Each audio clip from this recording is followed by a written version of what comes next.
Um, so my name is Craig Armlin. I am the Assistant Director for Study Abroad at UC Merced, and I oversee a handful of programs for study abroad.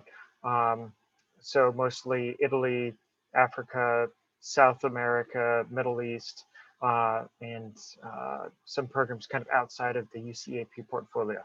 But today is really just about the Academic Planning Form, which is a UC Education Abroad program requirement. So Um, today, what I have on the agenda is hopefully pretty brief.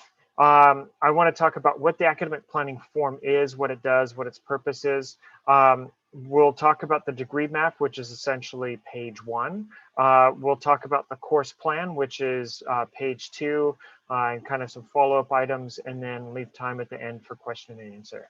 So it should be pretty brief. Um, So you may hear, you may read, you may see us use APF as shorthand for the academic planning form. That's pretty normal. Most of us in the world of the UC Education Abroad program will use this pretty frequently. So if you see this, just know that we're using it as shorthand for the academic planning form. So what is the academic planning form for? Really, it's for a couple things. One is we really want it to kind of grease the wheels to start a conversation between students and their academic advisors. We want students to kind of take control of their academic plan, but the first step to do that is to really talk to an academic advisor about, this is what I'm hoping to do, this is kind of where I'm hoping to go, what I'm hoping to accomplish academically through my study abroad program.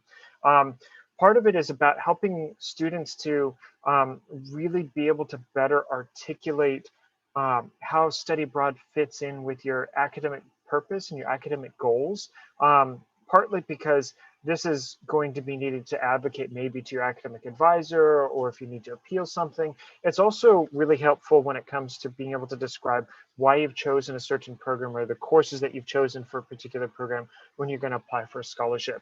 And then maybe further down the road, you may actually be talking about how you chose a study abroad program particularly for how it fit in with your goals as you apply to jobs down the line. We really want this to be about students thinking proactively and intentionally about mapping the courses that they're most considering taking abroad with their degree requirements, or with maybe particular academic goals. Maybe you're not trying to fulfill 100% degree requirements with the courses that you take abroad, but maybe you have goals of personal enrichment, or to learn a language, or to get some experience in an internship or academic research. And this is really about students kind of taking command, owning their academic pursuits, owning their schedule, rather than just kind of passively following a schedule. This is really about you and kind of knowing what you want to do with your time abroad. So a few things before we really launch into the form, a couple things I want to make sure that you're aware of. The academic planning form is by no means set in stone. So what you choose when you fill out the form, this is not something you're going to be held to. This doesn't mean that you are actually going to be able to find those particular courses. In some cases, yes, but for example, if you're studying at a host university, course availability might depend on what term you go, how frequently that course is offered, the availability of the faculty there, maybe even some prerequisites that you can't see on the surface. And that's why we kind of build in some flexibility into the academic planning form. So it's not a guarantee of that, nor is it a guarantee of specific applicability to your degree requirements at UC Merced. For that, there's actually kind of another step in the process. But this is really about starting that conversation of, I want to take course A, I want it to count toward GE requirement X, and really trying to map that out and start that conversation with your academic advisor. And your academic advisor will kind of talk you through a little bit of kind of what you can expect as next steps. This is not a document to have somebody else complete, like your academic advisor or your study abroad advisor. This is really about you proposing the courses that you're taking to fulfill specific degree requirements. And then it's not really intended to be overly burdensome in any way. It's not intended to be a lot of really tough work. It's really just about creating that connection between, here's my academic plan, I want to study abroad, I want it to fit in with my degree requirements, this is how I've thought of how this is going to work. It's not supposed to be too complicated or too challenging. It's really just about getting this started, getting the ball rolling.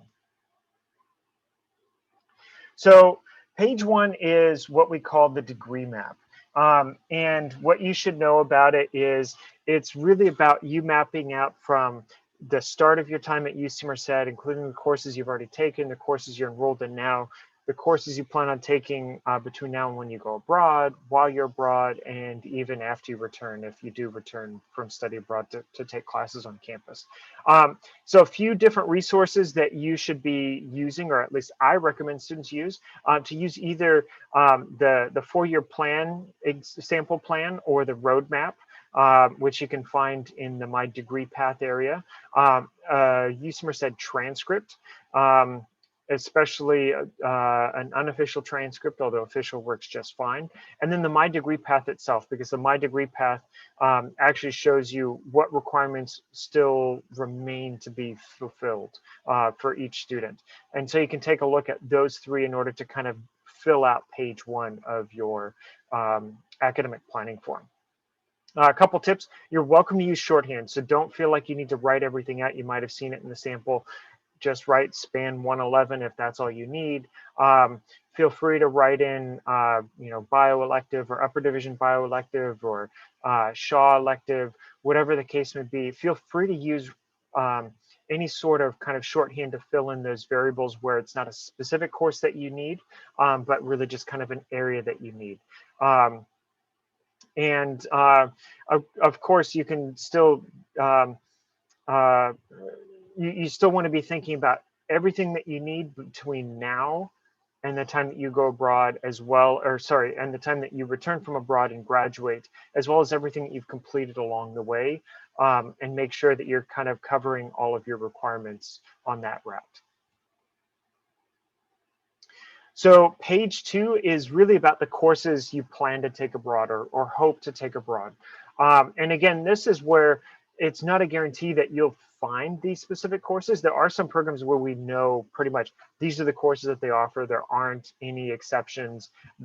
Everything's just laid out for students. It's just kind of how it is, plain and simple. But other programs, for example, if you're studying at a host university, you have a catalog of courses to choose from. And sometimes you're crashing that course. Sometimes you have to demonstrate that you meet the prerequisites for that course. Sometimes you might actually show up and you might realize, oh, this course isn't actually for me, or I misread it, or maybe it's a little too advanced for me, or maybe it's a little too remedial for me, or it's just not, it's not of interest to me, and I'd rather take something else. So the tools that I recommend that students use in order to complete basically page 2. So the same 3 tools as before, but a few others. So in addition to the roadmap, the transcript, and the My Degree Path, you'll be accessing the EAP Academics page. And in there's usually one section in particular, the courses and credit area, but also there's often a second section called catalogs and resources. In some cases, you can get straight into the syllabi. Other times it's getting into the host university's catalog or into faculties, departments, whatever the terminology that they might use, because they do often use different terminology from UC Merced. But you look in there, and UCEAP actually does a really good job, especially in the catalogs and resources section, of listing everything in the order that they typically recommend students actually access those resources. And so I really recommend that students take a look at those resources in order to kind of fill out their academic planning form. And then, of course, the UC Merced catalog. And this might help you, especially when you're thinking about how well does course A abroad match up with a potential course B at UC Merced. So, for example, maybe they offer an immunology course abroad. How well does it line up with immunology at UC Merced? And you kind of compare them and say, hey, I'd actually like to take this immunology course from abroad and have it count as a one-to-one substitute or anything else that immunology at UC Merced might fulfill. And oftentimes it's comparing what you see in the catalog with either the course description or you see in the syllabus. Do keep in mind it's not always easy to find a syllabus right away for programs at this stage. So as you fill out the course plan, a couple of things that we want you to keep in mind. So the intended focus of study at the top, this is really about just kind of what you're hoping to tackle. What's your main thrust when you study abroad? Are you really trying to tackle, say, degree requirements, sort of major, minor, just your GEs? You can fill that in at the top. There is the language component. For some programs. So some programs might be language and culture programs. For some students, they just want language because maybe it's a heritage language or it's a language of interest or language maybe for professional development reasons, or they're just interested in language in general. That's perfectly acceptable. Or it might be another personal enrichment area or special focus. Again, something like an academic internship or research internship, those sorts of things, and that might actually be the focus of your program in some cases. So when it comes to the number of courses, we typically recommend that students list more courses than they would normally take for a couple of reasons. One is you're not always sure that you're going to get into everything that you're asking for. You're not always sure that you're going to want to stay in everything that you get into. There are, again, some programs where it's pretty prescriptive, where they say you take these courses or you take 4 out of these 6 courses, and you might as well just list those 6 courses and have them all reviewed, and you'd only end up taking maybe 4 of them. But anyway, so for summer, we typically are going to say list 3 to 4 courses, assuming that you have a choice. For a semester, typically 4 to 6, and for an academic year, 7 to 10. You're welcome to list more than that, but that's typically kind of the range that we tell you to target. And again, some programs, there may not be 4 to 6 courses, or there may only be 3 courses for a semester because it's kind of a special focus program. When it comes to filling it out, again, you can use some shorthand. So for example,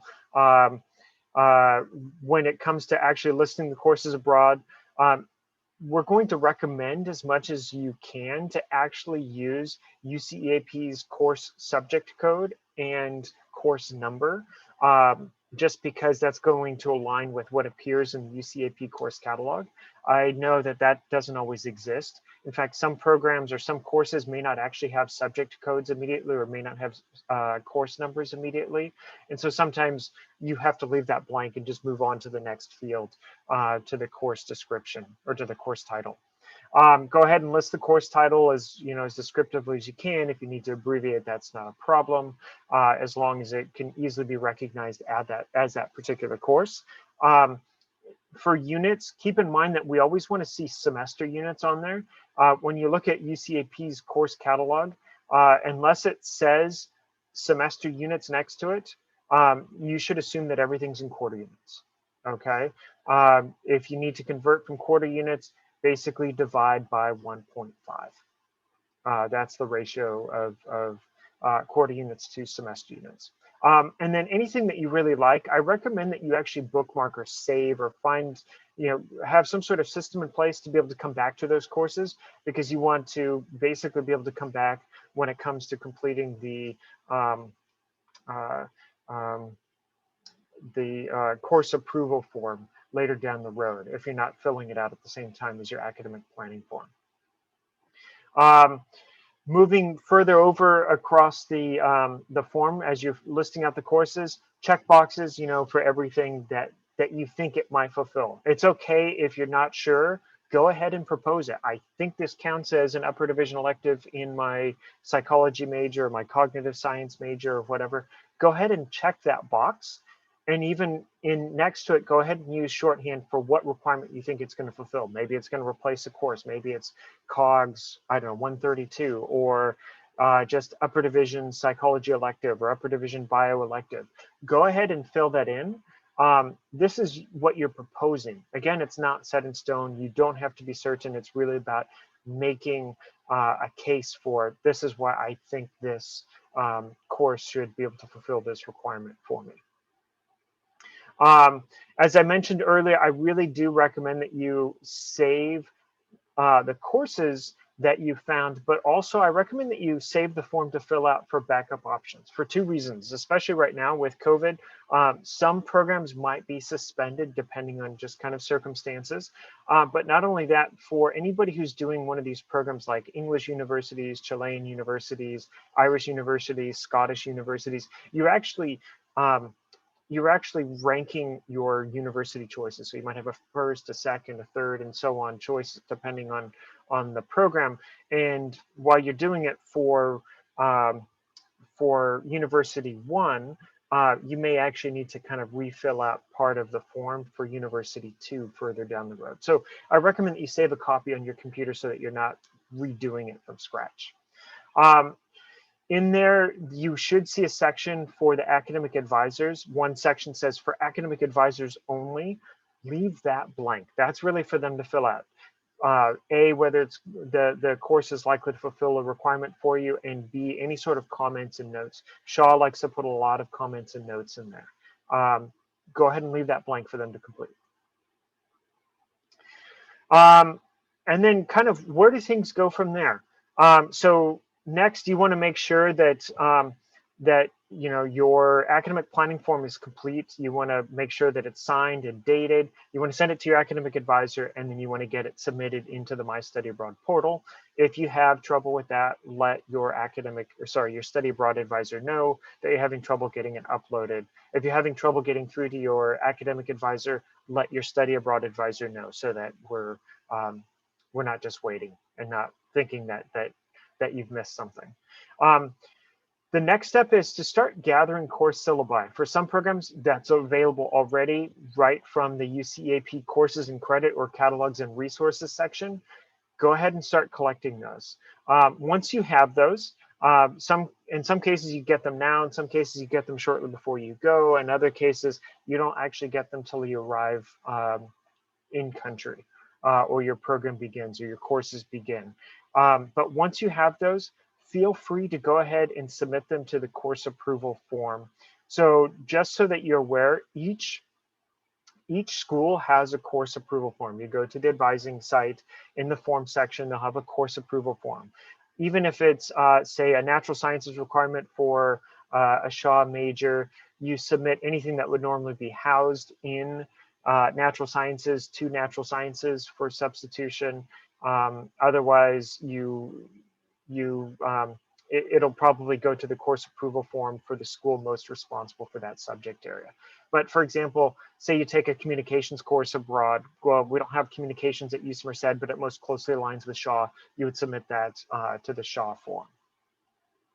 And then, of course, we want you to succeed abroad because all of these course approvals and all of these substitutions will be moot if you don't pass the courses. So you, of course, need to pass the course, get academic credit for it in order for that course to count towards your degree requirement. So that would really be the last and final step.